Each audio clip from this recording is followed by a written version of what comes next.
The stars burned with unnatural fire as Captain Jinwoo Lee watched the battle through the bridge windows of the New Seoul. He had seen many things in his 20 years of space travel, but nothing like this. Two massive fleets tore at each other with weapons that seemed to bend reality itself. "Commander Kim, what are you seeing on the sensors?" Jinwoo asked without turning from the window. Commander Daewon Kim stood over the tactical display, his face tight with concentration. The readings made no sense. Ships that should have been destroyed kept fighting. Weapons that should have worked perfectly seemed to have no effect at all. "Sir, I count 200 vessels in each fleet," Kim said slowly. "But the energy readings are impossible. Some of these ships are outputting more power than our entire home fleet." Dr. Bora Park looked up from her xenobiology station.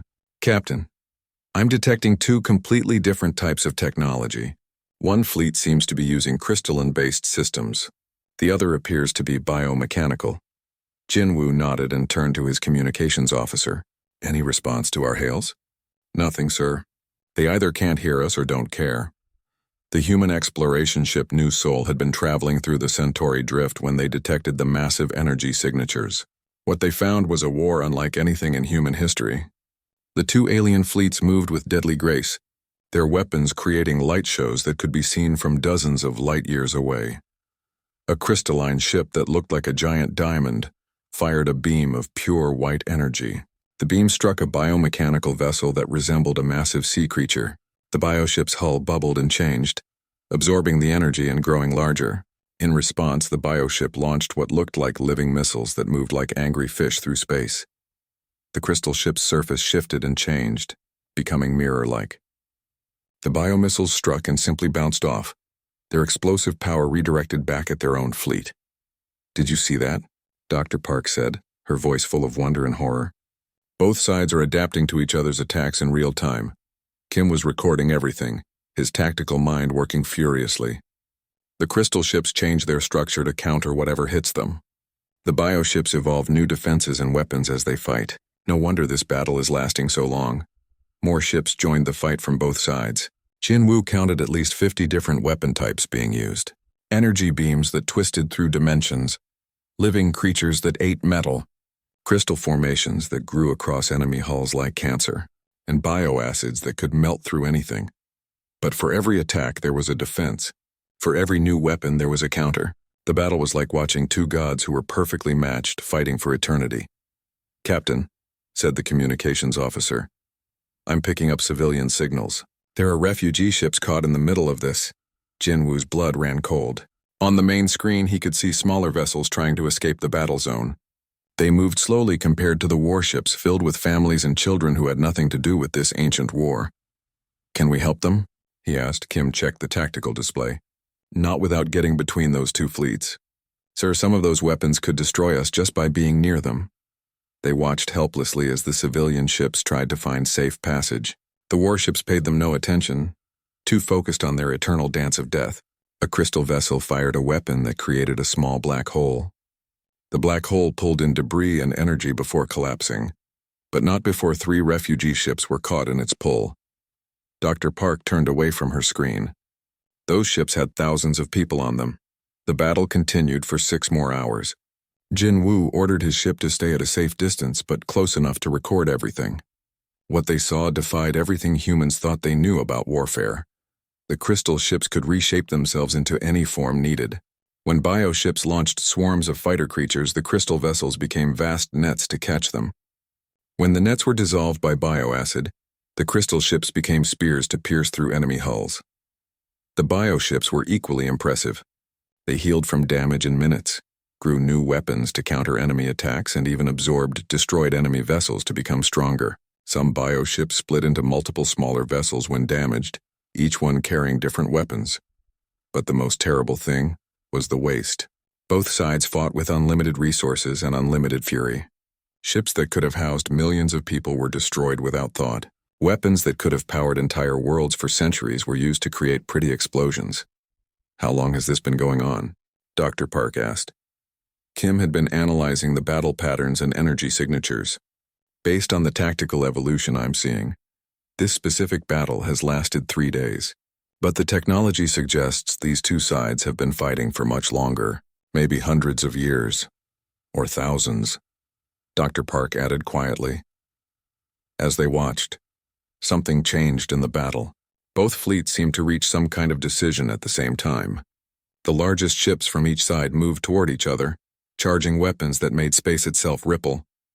All ships, emergency retreat, Jinwoo ordered. Maximum distance now. The New Soul and the other human ships in the small exploration fleet pulled back as fast as their engines could carry them.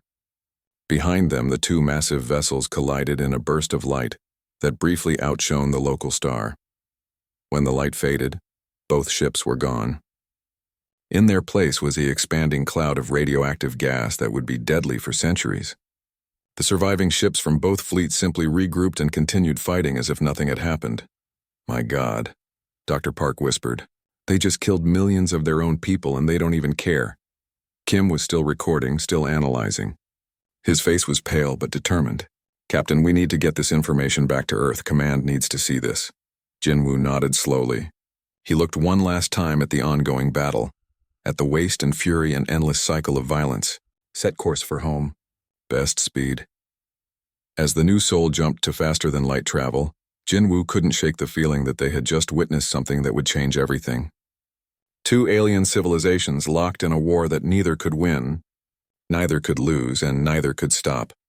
Somewhere in the back of his mind, a small voice asked a dangerous question. What would it take to make them stop?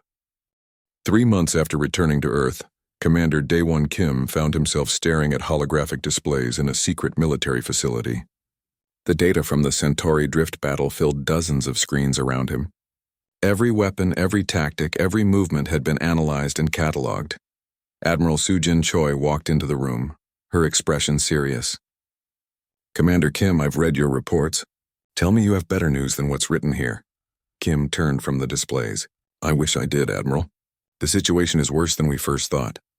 Dr. Bo-Ra Park entered the room carrying a tablet filled with translation data. Behind her came engineer Taehyun Jang and analyst Yejin Han. The small team had been working around the clock to understand what they had witnessed. Show me, Admiral Choi said. Kim activated the main display. A three-dimensional map of the galaxy appeared, with red and blue zones marking territory. These are the Viridian Empire and the Korth Collective. They've been at war for over 3,000 years. 3,000 years? Choi's voice was flat with disbelief. We've managed to decode some of their historical transmissions, Dr. Park said. The war started over mining rights to a planet called Nexus Prime. That planet was destroyed in the first year of fighting. Analyst Han stepped forward. Admiral, they're not fighting over territory anymore. They're not fighting for resources. They're fighting because that's all they know how to do. Engineer Yang brought up technical schematics. I've been studying their weapons and defenses.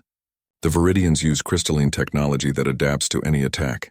Their ships can change structure, absorb energy, and even phase between dimensions.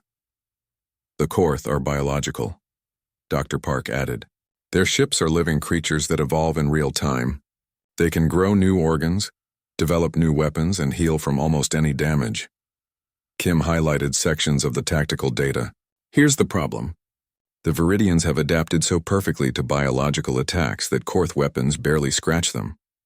The Korth have evolved so completely against energy weapons that Viridian attacks just make them stronger. It's an evolutionary arms race that can never end, Han said. Every time one side develops a new weapon, the other side adapts to it. Then they counter-adapt. Then there's a counter-adaptation. Admiral Choi studied the data. Surely they must run out of resources eventually. No, ma'am, Jang replied. Both sides have learned to build their weapons from space dust and stellar energy. They can fight forever without running out of materials. Dr. Park activated another display showing communication intercepts. I've been trying to establish diplomatic contact with both sides. The results are disturbing. The display showed waves of harmonic frequencies and bioelectric pulses. The Viridians communicate through crystal resonance. The Korth use bioelectric fields. I've managed to create translation matrices for both languages. What do they say when you ask about peace? Choi asked. They don't understand the concept, Dr. Park said quietly. When I transmit words for peace or ceasefire or negotiation, they respond with confusion. It's like asking them to describe a color that doesn't exist. Kim pulled up battle footage. Look at this engagement from last week. Both sides are using refugee ships as bait to draw enemy fleets into traps. They're not evil or cruel. They simply don't think about anything except the next battle. Analyst Han had been studying psychological profiles. I think I understand what happened.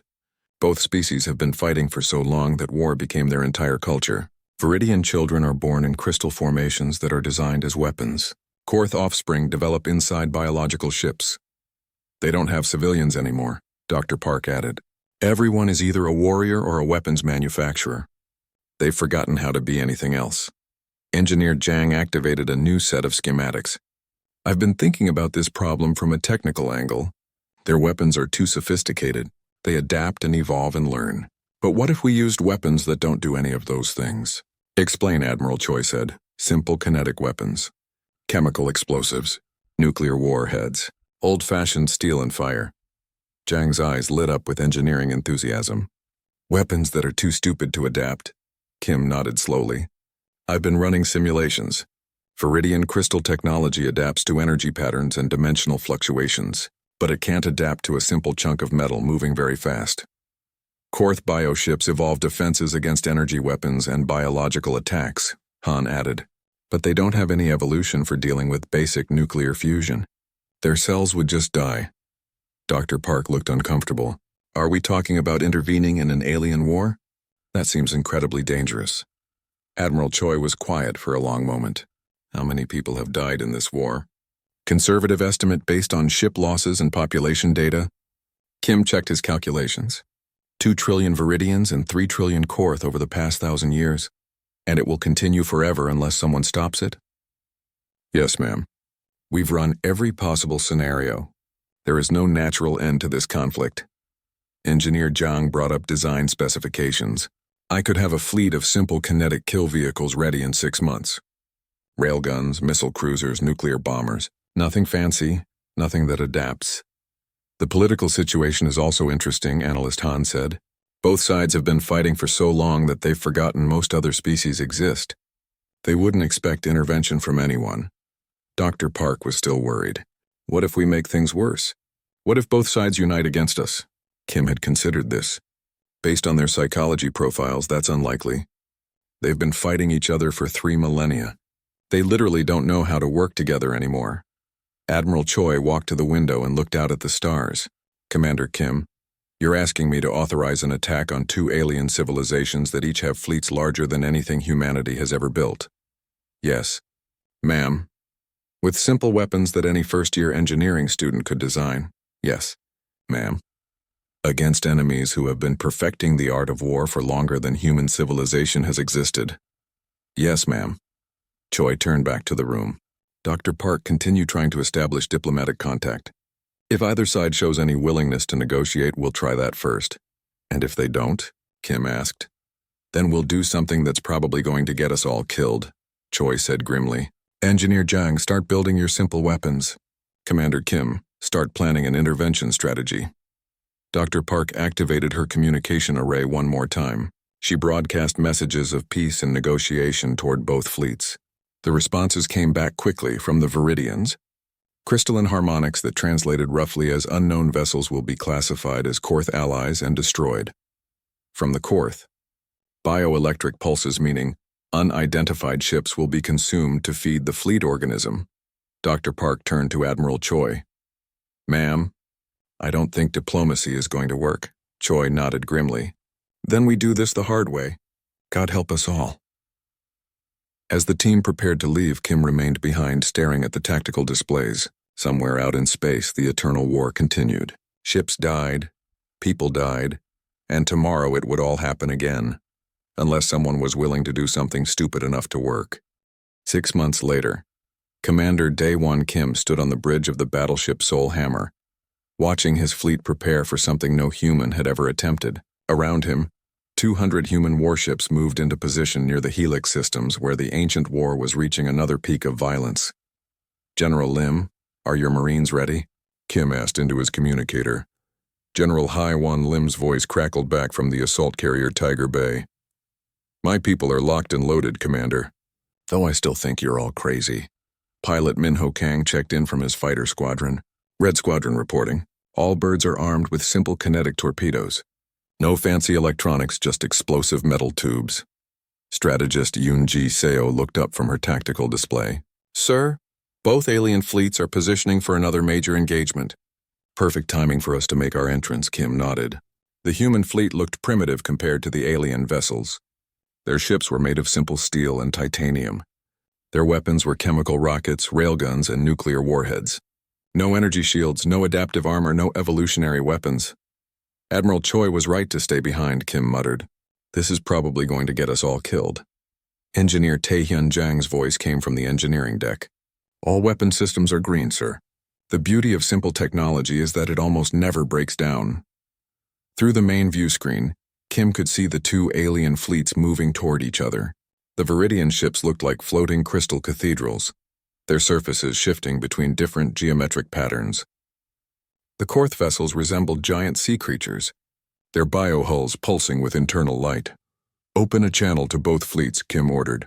Dr. Bo-Ra Park, who had insisted on coming despite the danger, worked her translation equipment. Channel open, sir. Broadcasting on all Viridian harmonic frequencies and Korth bioelectric bands. Kim took a deep breath. This is Commander Daewon Kim of the Human Defense Fleet. You are ordered to cease all hostile actions immediately and withdraw to safe distances. The response was immediate and predictable. Viridian crystal ships began changing formation, their weapons charging with rainbow energy. Korth biovessels started growing new weapon pods, preparing to deal with this unexpected threat. Sir, Pilot Kang reported, I'm detecting massive energy buildups from both fleets. They're preparing to fire on us. Good, Kim said calmly. Yoon-ji, execute Operation Stillwater. All ships weapons free. The Viridian fleet fired first. Beams of pure energy that could cut through dimensions lanced toward the human ships. The weapons were beautiful and terrible, reality-bending attacks that should have destroyed the primitive human vessels instantly. Instead, the energy beams struck simple electromagnetic shields and ablative armor. The human ships shook and sparked but kept flying. The Viridian weapons were designed to counter adaptive defenses and exotic materials. They didn't know how to deal with basic physics and crude metal plates.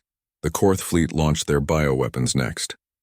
Living missiles that could think and adapt, viral clouds that ate through any material, and bioelectric fields that disrupted all forms of technology. The biomissiles struck human ships and exploded conventionally. They had evolved to counter crystal defenses and energy shields, not simple steel hulls. The viral clouds found nothing to consume on ships protected by basic environmental seals. The bioelectric fields disrupted some human electronics, but the simple backup systems kept working. Both fleets have fired their opening salvos, strategist SEO reported. Minimal damage to our forces. Now we show them how humans fight, Kim said. All ships return fire. The human fleet responded with weapons that hadn't changed much in centuries. Nuclear missiles flew in simple ballistic paths. Railguns fired chunks of dense metal at incredible speeds. Chemical explosives detonated with basic but devastating effect.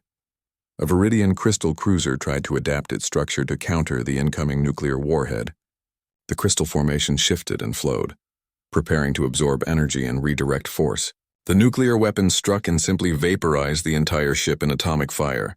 There was nothing to adapt to, nothing to counter. Just raw destruction. A Korth bioship attempted to evolve defenses against the railgun projectiles heading its way. The living hull began developing new armor types and energy-absorbing organs. The metal slugs punched through everything the bioship could grow and tore out the other side, leaving massive holes that couldn't heal fast enough. Direct hits on multiple targets, Pilot Kang reported with excitement. Sir, their defenses aren't working at all. Kim watched the tactical display as human weapons found their marks again and again. The alien vessels were so used to fighting adaptive, intelligent weapons that they had no defense against stupid ones. Engineer Zhang's voice echoed across the fleet communication system.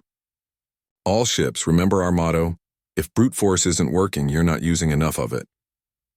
General Lim's Marines were ready with boarding parties, but they weren't needed. Human weapons were destroying alien ships faster than anyone had thought possible. The enemy vessels that had survived thousands of years of the most sophisticated warfare in the galaxy were being torn apart by weapons that human ancestors had used to fight each other.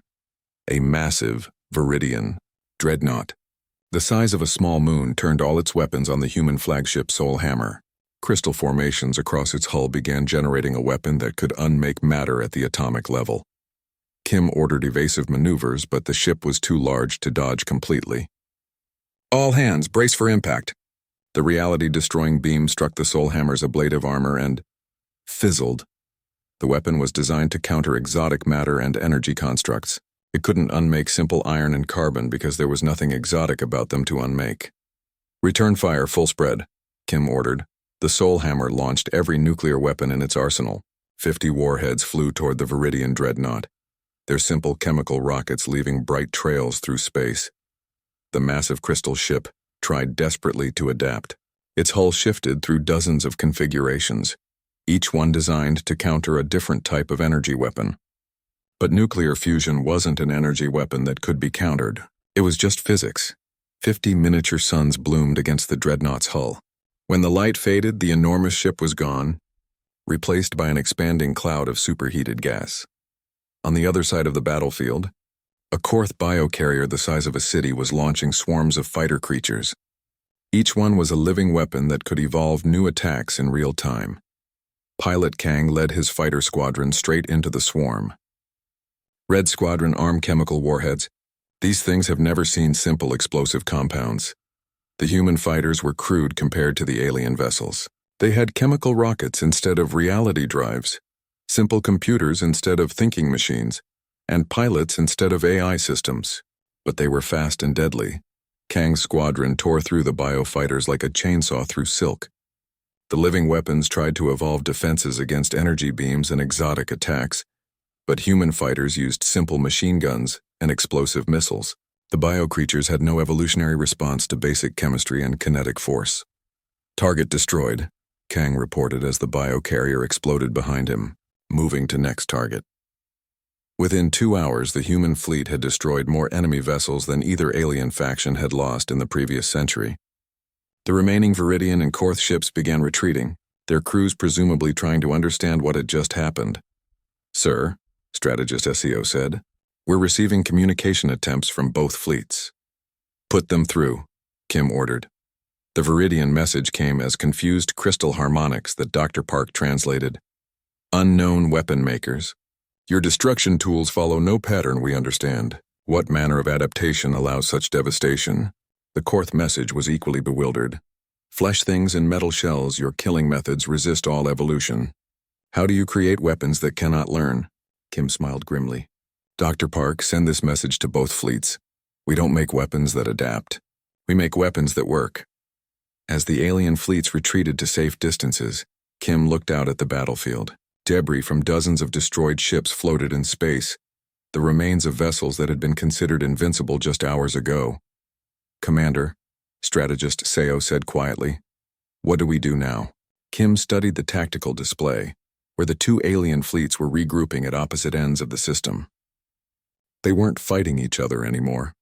For the first time in 3,000 years, both sides had found something more dangerous than their ancient enemy.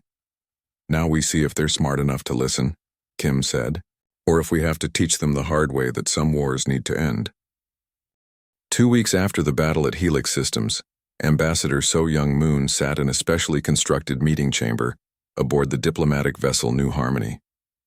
Across from her, representatives from both alien factions sat in uncomfortable silence. The Viridian representative was a living crystal formation called Resonance of Distant Stars. It communicated through harmonic frequencies that made the air itself sing. The Korth delegate was a biomechanical entity named Growth Through Endless Change, whose voice sounded like a choir of different creatures speaking in unison. Dr. Bora Park worked frantically at her translation equipment, trying to convert the alien languages into something Ambassador Moon could understand. Behind them, Admiral Young-Ho Bay stood ready with a full battle fleet, just in case diplomacy failed. "The humans request understanding," Moon said carefully, her words being translated into crystal songs and bioelectric pulses. "Why do your peoples continue to fight?" Resonance of Distant Stars replied with confused harmonics. Dr. Park translated, "The crystal dweller asks what else there is to do besides fight. It says fighting is the purpose of existence." Growth Through Endless Change responded with equally puzzled bioelectric signals. "The bioentity says that evolution requires conflict. Without war, there can be no growth or improvement. Moon exchanged glances with Dr. Park. Scientist Nam Su Oh, who had been studying the psychological effects of eternal warfare, stepped forward. Ambassador, I think I understand the problem. These species have been fighting for so long that they've forgotten there are other ways to live. Can you help them remember? Moon asked. Dr. O activated a holographic display showing human cities, farms, and families. We need to show them what peace looks like. The alien representatives watched the images with fascination and confusion. Children playing in parks, farmers growing food, artists creating beautiful sculptures. To beings who had known only war, these scenes were as alien as anything in the galaxy. The small humans play together instead of fighting. Resonance of distant stars observed with wonder. How do they grow strong without conflict? The flesh things create food instead of weapons. Growth through endless change added. What evolutionary advantage does this provide? Moon realized they were dealing with species that literally couldn't understand peace. Dr. Park, can you translate concepts like cooperation and mutual benefit? Dr. Park worked on her translation matrix. I'm trying, but their languages don't have words for these ideas. It's like trying to explain color to someone who was born blind. Admiral Bay stepped forward. What about showing them the costs of war? Maybe they need to understand what they're losing. Dr. O brought up new displays showing the destroyed planets and lost populations from 3,000 years of conflict. Look at what your war has cost both sides.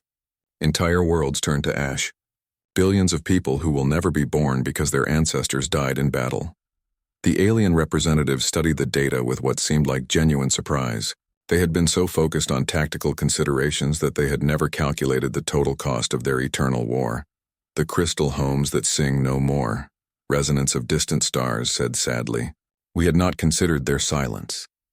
The biostreams that will never flow again. Growth through endless change added with what sounded like regret. Evolution requires life to evolve from. Moon sensed an opening. What if there was a better way to grow strong? What if your peoples could evolve and adapt without destroying each other? Dr. O activated another display showing joint human-alien research projects that had been proposed. Your crystal technology could help us build new worlds. Your bioscience could help us explore dangerous environments. Together, all three species could accomplish things none of us could do alone. The translation process was slow and difficult. Many human concepts had to be explained using combinations of simpler ideas. Cooperation became fighting together against problems. Peace became strength through not destroying each other. Progress became evolution without death. During a break in negotiations, Captain Jinwoo Lee arrived with disturbing news. Admiral, we've detected movement from both fleets. It looks like some ships from each side are trying to make contact with each other. Are they planning to unite against us?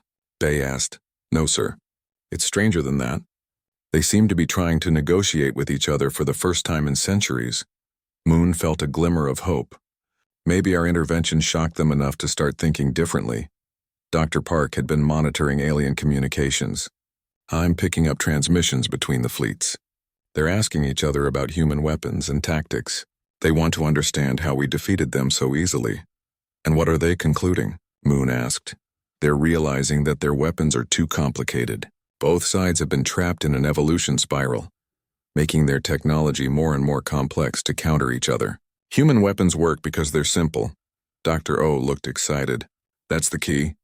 If we can teach them to value simplicity over complexity, cooperation over competition, they might be able to break the cycle. Ambassador Moon called the alien representatives back to the negotiation table. We want to share something important with you. The secret of human success isn't our weapons. It's our approach to problems. She activated a display showing human engineering principles. When we face a challenge, we don't always try to build something more complex. Sometimes the best solution is the simplest one. Dr. Park translated as Moon continued. Your peoples have been trying to out-evolve each other for 3,000 years. But evolution isn't always about becoming more complex. Sometimes it's about finding a better way to survive. Resonance of distant stars harmonized thoughtfully. The humans suggest that adaptation can include choosing not to fight. Growth through endless change pulsed with bioelectric consideration. The flesh things propose that evolution might favor cooperation over competition. Not just propose, Moon said firmly. We can prove it. Dr. O brought up historical data from Earth. Humans fought each other for thousands of years. We had wars that could have destroyed our entire species, but we learned that working together made us stronger than fighting ever could. Admiral Bay added his own perspective. Our weapons are simple, because we don't waste resources making them more complex than they need to be. We use those saved resources to build homes, grow food, and explore the stars. The alien representatives were quiet for a long time, processing these new concepts. Finally, resonance of distant stars spoke with harmonics that sounded almost hopeful. Dr. Park translated, "It asks if humans would help teach these new ways of thinking to both peoples." Growth through endless. Change added its own bioelectric query.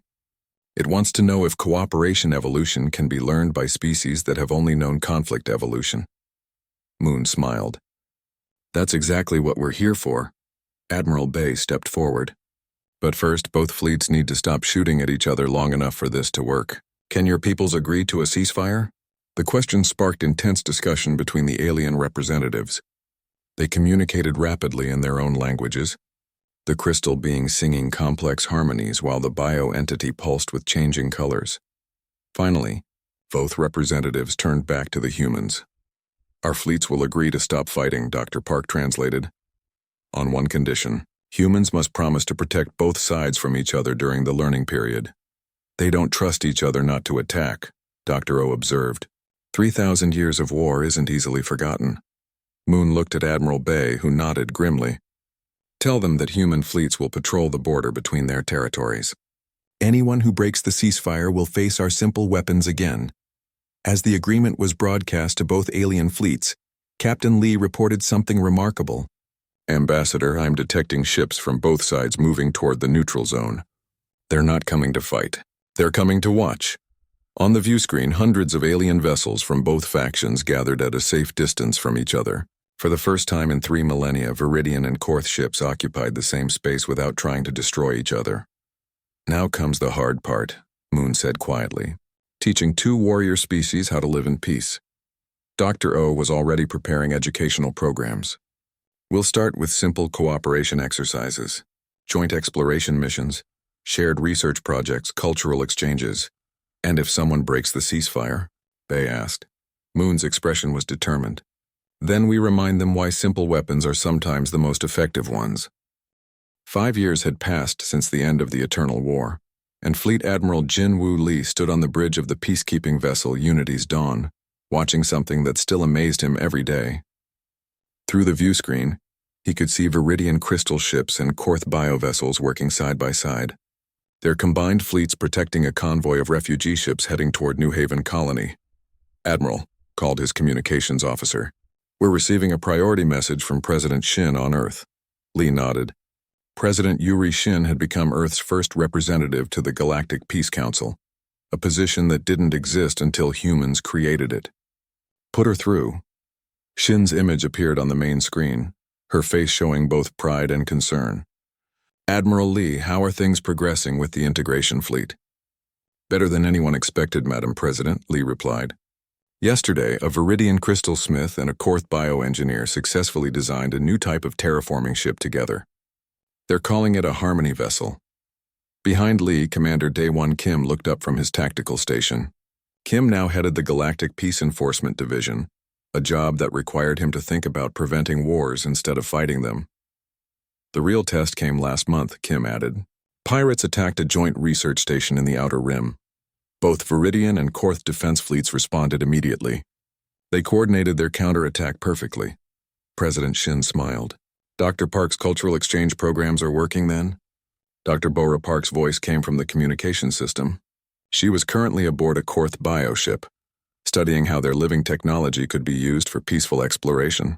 "The translation barriers are almost gone now, Madam President. Young Viridians and Korth are growing up speaking each other's languages. Crystal Song and Biopulse are becoming universal communication methods." "What about the hardliners?" Shin asked. "Intelligence reports suggest some faction members still want to resume the war." Admiral Lee's expression became serious. "We've had 3 incidents this year. Viridian extremists who tried to attack Korth colonies, and Korth militants who wanted to consume human settlements. Each time the moderate members of their own species helped us stop them." "How did you handle the situations?" Shin inquired, Kim answered. "Simple and direct, as always. We parked human battle fleets over their home worlds and asked if they really wanted to test our weapons again. They backed down quickly. Engineer Taehyun Jang's voice came through from the engineering deck of Unity's Dawn. The threat of simple weapons is usually enough, Madam President. Most aliens have learned that human engineering doesn't play by the same rules as theirs. Speaking of which, Shin said, the Science Council wants an update on the new defense technologies.